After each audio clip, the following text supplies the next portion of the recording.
भारतीय रेल में जो पैसेंजर्स सफ़र करते हैं उनकी संख्या इतनी है कि शायद छोटे मोटे राज्य जो हैं वो शायद 5 या 7 ट्रेन में ही कवर हो जाए।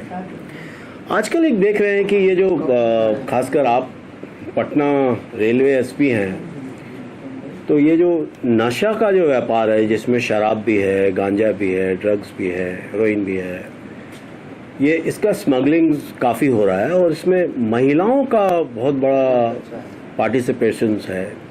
सुनते थे कि पहले गांजा जो है वो केरल से या मणिपुर से या कश्मीर से या उत्तराखंड का गांजा जो है बहुत पॉपुलर था और पूरे भारत में या भारत से बाहर भी ये गांजा जो है ये स्मगल्ड होता था। और जब नेपाल से जब स्मगलिंग होती थी, जिस समय ये इलेक्ट्रॉनिक आइटम्स नहीं था, जीन्स के पैंट्स आ जाते थे, जूता आ जाते थे, लेकिन आजकल थोड़ा जो है नशा का व्यापार जो है ये बहुत बढ़ गया है और इसमें खासकर महिलाएं बहुत मिल रही हैं। और आप हर 1-2 दिन पे प्रेस कॉन्फ्रेंस करते हैं, कभी शराब पकड़ते हैं, कभी मोबाइल पकड़ते हैं और आज आपने शायद गांजा पकड़ा है 3 औरतों के साथ। क्या है कहानी ये? जो मादक पदार्थ का तस्करी जो रेलवे एक ऐसा है कि उसमें आसानी से छिपाकर मादक पदार्थ, चरस, गांजा की तस्करी की जाती है, क्योंकि उसमें जनरल डब्बा है, 24 एक ट्रेन में 24 डब्बे होते हैं, तो ये बड़ा मुश्किल होता है। उसका स्टॉपेज बहुत कम देर के लिए होता है, सारे बोगी आपस में इंटरकनेक्टेड नहीं है। तो अगर पूरी ट्रेन को हम सर्च करना शुरू करें तो उसको कहीं पर रोका जाएगा, 1-2 घंटे का उसमें विलम्ब होगा। तो आमतौर पे साधारणतया इसी का फायदा उठाते हैं अपराधी और वो किसी भी बोगी में छिप जाते हैं। तो पिन पॉइंटेड जब इंफॉर्मेशन रहता है और या जो हम लोग अपना सादे लिबास में टीम लगाते हैं तो हम लोग को सूचना मिलती है और लगातार मिलती है। तो उसी क्रम में देखा गया है कि ये कुछ दिनों से, जैसा कि आरा के कुछ ही दिन पहले आरा के एक केस में देखा गया कि एक महिला पुतुल देवी जो वहाँ उड़ीसा से गांजा लेकर और वो अपने चाचा को यहाँ पे दे रही थी, उनको पकड़ा गया।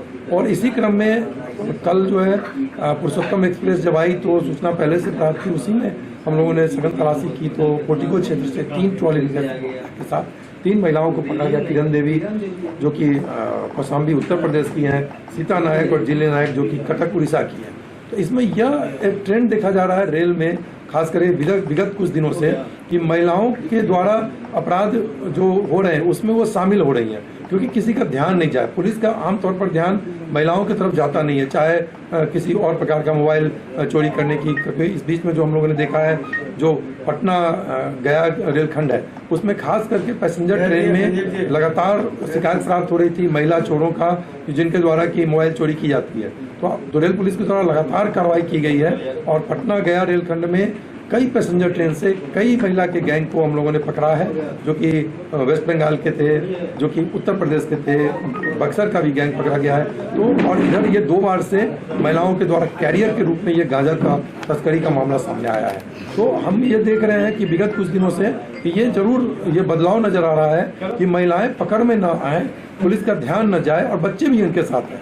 तो बिल्कुल एक होमली फैमिली लुक देने के लिए इसको इस प्रकार से घटनाएं की जा रही है। खास तौर पे इसमें देखा जा रहा है कि जो किरण देवी है सरगना है, तो वो सीता नायक और जिल्ली नायक नाम के 2 महिला जो कि उड़ीसा की रहने वाली है और अपने बच्चे का इलाज खुर्दा रोड प्राथमिक स्वास्थ्य केंद्र में कराने आई थी, गरीब महिला थी। तो उनको प्रलोभन दिया गया कि एक ही रात में तुमको अगर एक बैग को यहाँ से ले जाके पहुँचा दो तो तुमको पैसे मिल जाएंगे, 8-10 हज़ार दोनों को मिला के 20 हज़ार के लगभग मिल जाएंगे, तो बच्चे का तुम्हारा इलाज भी हो जाएगा। तो ये देखा जा रहा है कि गरीब महिलाओं को खास करके जो सरगना होती हैं वो उसको यूज कर रहे हैं। और इसके पीछे जो प्रेजेंट केस में ज्ञान नाम के व्यक्ति का आ रहा है, वो बाकी चीज मैनेज कर रहे हैं, सामान का डिलीवरी फिर किसको देना है उत्तर प्रदेश में वो। तो इस तरह से हम लोग लगातार देख रहे हैं कि यह जो मादक पदार्थ की तस्करी है ये एक सुनियोजित ढंग से चलता है। तो बॉलीवुड में ऑलवेज ये फिल्मों में दिखाया जाता था कि बहुत हाई क्लास की महिलाएं जो हैं वो स्मगलिंग में लिप्त होती थी और इंटरनेशनली स्मगलिंग में की फीचर्स फिल्में बनती थी। तो ये जो महिलाओं का योगदान हर क्षेत्र में है, मतलब जैसे महिलाएं मांगती हैं कि 50% का रिजर्वेशन होना चाहिए, चाहे वो राजनीति हो, शिक्षा हो, मेडिकल का फील्ड हो, पायलट तो भारत की जो 1250 महिलाएं जो कमर्शियल पायलट हैं इस वक्त दुनिया में सबसे ज़्यादा महिलाएं हैं। सो अब महिलाओं का थोड़ा सा की रुचि थोड़ी ये इस तरह की स्मगलिंग या थोड़ा क्राइम टाइप के क्रिमिनल एक्टिविटीज में भी बढ़ रही हैं क्या? नहीं, ये इस बात को नहीं मानते हैं कि रुचि बढ़ रही है। ये एक आम जो इसका सीधा संबंध जो प्रोफेशन से रिलेटेड है, जैसे कि जो अपराधी हैं तो अपराधी कोई भी हो सकता है, उसकी मानसिकता कोई भी हो सकती है, या तो पुरुष अपराधी हो सकते हैं, उसी तरह से महिला अपराधी भी हो सकते हैं। और सबके पीछे रूट कॉज वही है कि वो कहाँ रहती हैं, किसके संपर्क में रहती हैं। तो ऐसा नहीं है कि महिलाओं का रुचि के कारण अपराध प्रोफेशन को अडॉप्ट किया जा रहा है, ये ऐसी बात नहीं है। ये सामान्य क्राइम जो कर रहे हैं, जैसे पुरुष कर रहे हैं उस तरह से महिलाएं कर रही हैं उसमें, और वो उनकी संख्या अभी कुछ दिनों से बढ़ रही है। ताकि उनका मानना है, जैसे आमतौर पर जो देखा जा रहा है कि पुलिस का नज़र से बचने के लिए उनको यूज किया जा रहा है, एक तरह से प्रयोग किया जा रहा है। इसके पीछे कोई ना कोई, जैसे इस प्रेजेंट केस में भी जो ज्ञान नाम का व्यक्ति है वो ही 3 महिलाओं को गांजा की सप्लाई किया। वो देख रहा है कि रेल पुलिस जो है पिछले बार में वहीं उड़ीसा साइड से निकला, तो लोगों को लग रहा है कि ये इन्फॉर्मेशन लीक हो जा रहा है। और इसमें भी एक खास बात देखा गया पुरुषोत्तम एक्सप्रेस से ही पहले जो 2 व्यक्तियों को कैरियर को पकड़ा गया, वो एसी में रिजर्वेशन करा के चल रहे थे। अभी जो ये 3 महिलाएं पकड़ी गई है सामान्य डिब्बा में सामान्य टिकट के साथ पकड़ी गई है। तो वो पूरी कोशिश कर रहे हैं कि धूल झोंका जा सके, रेल पुलिस प्रशासन के आंखों में धूल झोंके और घटना कारित किया जा सके। किस वर्ग की महिलाओं का कुछ ज़्यादा आपके रेंज में जो महिलाएं पकड़ी जा रही हैं वो किस वर्ग को बिलोंग करती हैं? ये लोअर क्लास के ही है, क्योंकि जो महिलाओं के पति हैं वो आमतौर पर कोई ईंट का व्यवसाय में काम कर रहे हैं, छोटे मोटे व्यवसाय में ही है। जो उड़ीसा की महिला पर भी जो आया है वो भी कोई फर्नीचर या कोई उसी तरह का काम उनके हस्बैंड करते हैं।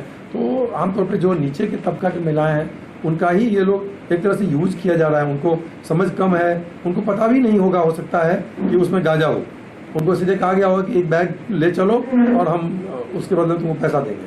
तो इस प्रकार से आ रहा है कि जो भोली वाली गरीब महिलाएं हैं उनको लोग प्रलोभन देके इस व्यवसाय में जो प्रेजेंट केस में आया है प्रत्यय। पहले जो है गांजा ऐसा माना जाता था कि नेपाल के रास्ते आता है या मणिपुर के रास्ते आता है, अभी क्या गांजा उड़ीसा से ज़्यादा आ रहा है क्या? नहीं, ऐसा नहीं है कि गांजा एक रास्ते से, वो बदल के अपराधी उसको कर रहे हैं और विभिन्न मार्गों से उसको ला रहे हैं। जैसे चतरा से भी पकड़े हैं हम लोग, उड़ीसा से भी पकड़ाया है। बीच में 1-1.5 महीना पहले जो उधर पूर्वोत्तर भारत की तरफ से जो ट्रेन आई थी तो दानापुर में पकड़ा गया था आरपीएफ के द्वारा। तो ऐसा नहीं है कि एक खास रूट से है, वो अपराधी बचने के लिए कोशिश करते हैं विभिन्न मार्गों का, कि एक बार जब उस मार्ग पर पुलिस की चेकिंग ज़्यादा होने लगती है तो दूसरा मार्ग अख्तियार कर लेते हैं। ऐसा ट्रेंड देखा गया। और ये जो शराब जब पकड़ते हैं आप, हर 1-2 दिन पे ऐसा आता है, आप पोस्ट भी करते हैं और आपकी रिकवरी जो अलग अलग थानाज हैं, रिमोट्स हैं, गया में, कभी भभुआ में, कभी आरा में, ये जो शराब के स्मगलिंग्स में, क्या शराब के स्मगलिंग्स में भी महिलाएं लिप्त हैं? शराब के स्मगलिंग में अभी तक महिलाओं का मेरे रेल पुलिस पटना में कोई ऐसा तथ्य आया नहीं है, लेकिन इस मामला से हम इनकार नहीं कर सकते। तो नियमता जो है कि काफ़ी एक्टिव है पटना रेल पुलिस, तो आपको क्या लगता है कि रेलवे को क्या ऐसा करना चाहिए, रेलवे को क्या ऐसा एडवाइस करेंगे आपकी इस तरह की स्मगलिंग्स रुके? नहीं, जैसे कि अगर रेल में यात्रा का देखा जाए तो हर ट्रेन को चेकिंग करना संभव नहीं पाता है, टाइम भी, और उसको रोका नहीं जा सकता है। तो रेल यात्रियों से ही हम लोग का अपील है कि अगर इस तरह का कोई जो संदेहात्मक आचरण वाले आपके साथ सहयात्री हैं, यात्रा कर रहे हैं, उसकी सूचना तुरंत रेल पुलिस को दें, रेल पुलिस पटना को दें और उस पर तत्क्षण कार्रवाई की जाएगी। तो अभी जो गांजा पकड़ा गया, कितना मूल्य होगा इसका? इसका लगभग 1 किलो 8 से 10 हज़ार मार्केट में मिलता है। 33 किलो लगभग 3 लाख रुपए का गांजा बरामद किया गया। 3 लाख रुपए का गांजा। और जो शराब पकड़ते हैं, मंथली क्या रिकवरी हो जाती होगी? रिकवरी लगभग हर दिन होती है, हर 1 दिन 2 दिन पर, और उसमें फिर कुल योग उसका अच्छा खासा रिकवरी हो जाता है। ऐसा जैसे 2016 से शराब बंदी है बिहार में, हमारे मुख्यमंत्री जी कहते हैं कि जल मार्ग हो, चाहे वायु मार्ग हो, चाहे रेल हो, चाहे पाताल में हो या आकाश में हो, हम शराब के व्यापारियों को जो शराब इलीगली शराब के धंधे में लगे हुए उनको हम पकड़ेंगे। तो ये आपको क्या लगता है कि रेलवे से जो शराब आती है उसमें कमी हो रही है या बढ़ोतरी हो रही है? क्या इसको कैसे देखते हैं? ये कमी ही हो रही है। हम लोग लगातार कार्रवाई कर रहे हैं, उसके कारण कमी हो रही है। लेकिन उसमें जो उनका विभिन्न तरह के जैसे नवयुवक को संलिप्त कर लेते हैं, जो नए नए उसमें आ रहे हैं, जिनको कि इजी मनी दिखता है, तो ये लगातार उसमें कार्रवाई हम लोग द्वारा की जा रही है और कमी होती है। बीच बीच में उनकी संख्या बढ़ जाती है, कुछ केसेस बढ़ जाते हैं, फिर हम लोग के द्वारा दबिश बढ़ाया जाता है और हम लोग उस पर लगातार कार्रवाई कर रहे हैं। तो इस तरह का डाटा है कि कितने करोड़ का या कितने लाख का बिजनेस देसी शराब का या विदेशी शराब का रेलवे से जो आता है, उसका जो मूल्य लगाते होंगे जब पकड़ने के बाद, मूल्य भी लगाते हैं कि मूल्य लगाया जाता है, लेकिन उसको कैलकुलेट अभी किया जा रहा है और उसमें शीघ्र ही बताया जाएगा। लेकिन मात्रा काफी है। कोई 2016 से लेकर अभी तक में क्या मतलब हर साल का अलग अलग डाटा रिलीज करते हैं क्या आप लोग? नहीं, रेल ने हम लोग का जो जनरल अपराध का जो डाटा है वो तो रिलीज किया ही जाता है, प्रत्येक माह बड़े पदाधिकारी को बताया जाता है और उसमें तो डाटा सेंट्रली स्टेट लेवल पर एनसीआरबी के द्वारा संधारित किया जाता है, स्टेट क्राइम रिकॉर्ड ब्यूरो, फिर नेशनल लेवल पे एनसीआरबी है, नेशनल क्राइम रिकॉर्ड ब्यूरो, तो वो तो प्रोसेस है और वो तो रिपोर्टिंग होती ही है। सुप्रीम कोर्ट का एक स्टेटमेंट आया है कि अब तक जो शराबबंदी जो हर साल 7-8 साल हो गए, जो 2016 में रेशियो था वो 2023 में भी वही रेशियो है शराब के स्मगलिंग का। आपको एज ए रेलवे एसपी जब आप मॉनिटर करते हैं अपने अलग अलग रेल थानाओं को, तो आपको क्या लगता है कि सचमुच इसमें कमी हुई है, बढ़ोतरी हुई है, या सामान्य जैसे लोग 2016 में कर रहे थे, 17 में कर रहे थे, 20 में कर रहे थे, कोविड टाइम में भी, शायद कोविड टाइम में ना हुआ हो, कोविड टाइम में तो रेल बंद थी, तो उसमें क्या आपको अंतर नजर आ रहा है? नहीं, अंतर ऐसा नहीं है। एक सामान्य अपराध की तरह शराब का जो शराबबंदी के बाद शराब के स्मगलिंग का एक सामान्य अपराध के रूप में इसको लिया जाना चाहिए और इसमें ये नहीं कर सकते हैं कि कमी आ रही है, बढ़ोतरी। इसमें लगातार जब कार्रवाई है, और पुलिस चाहे डिस्ट्रिक्ट की हो चाहे रेल की हो, लगातार कार्रवाई करती है पुलिस और सूचना प्राप्त होती है और कार्रवाई की जाती है। तो इसमें कमी लगातार हम लोग कोशिश करते हैं और ऑपरेशन करते हैं, तो उसमें कमी आती ही है। तो नशीले पदार्थ को या शराब को पकड़ना ये क्या एक एक्स्ट्रा वर्क बर्डन है आप लोगों के ऊपर, या how you people the railway police look it? नहीं, बर्डन का कोई इसमें मतलब नहीं है। पुलिस को अपना कार्य करना है। विभिन्न एक्ट ऐसे देखा जाए तो एक एक्ट का है, एक्साइज एक्ट के अंतर्गत इसमें प्रावधान किए गए और हम लोग को कार्रवाई करनी है। तो जितने भी एक्ट हैं, जो भी कॉग्निजेबल ऑफेंस हैं, उस तमाम में हम लोग को कार्रवाई करनी है। कोई ऐसा नहीं है कि हम बर्डन के रूप में इसको ले रहे हैं, ऐसा कुछ भी नहीं लेना है। जो भी एक्ट है उसी तरह से एक एक्ट है और उसके अंतर्गत हम लोग को कार्रवाई करना ही है और उसी के लिए हम लोग उसमें कार्रवाई, उसको हम लोग लगातार कार्रवाई कर ही रहे हैं। Thank you very much.